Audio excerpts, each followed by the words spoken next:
South Africa's former president, Nelson Mandela, considered to be the father of the nation, the founding father of African democracy, the national liberator, the savior of South Africa. It feels like this is our last chance to actually show him what he actually means to us as a nation and to say our goodbye, so to speak.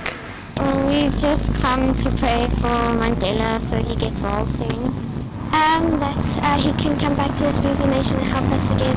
No other leader has won as many awards and accolades, over 250 of them, the Nobel Prize in 1993, the U.S. Presidential Medal of Freedom, the Order of Canada. He was made an honorary citizen, the first living person to receive that from the Canadians.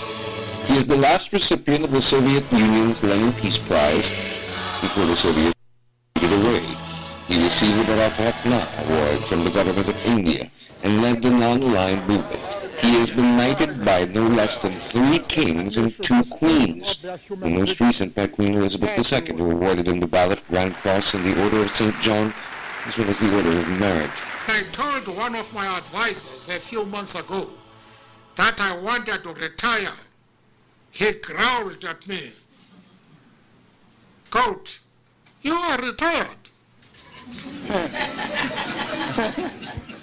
If that is really the case, then I should say, I now announce that I'm retiring from retirement.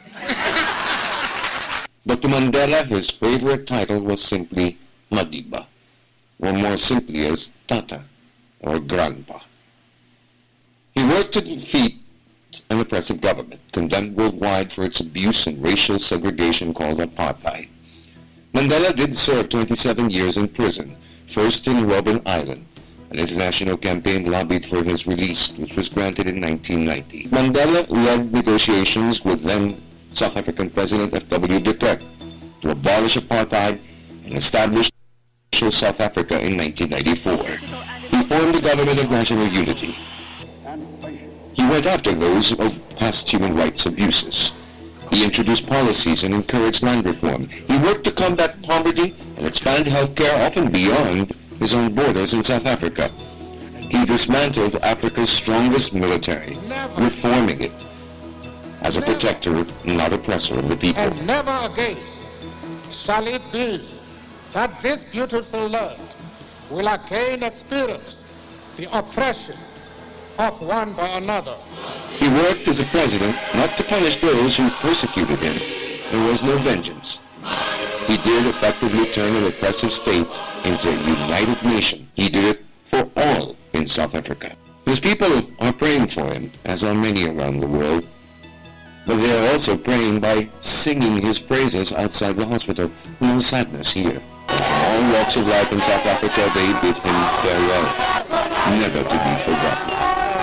Tata is going home, they say in South Africa, to rest, a well-deserved one for a life well lived. For Good Morning West, Mike Cohen for PTV News.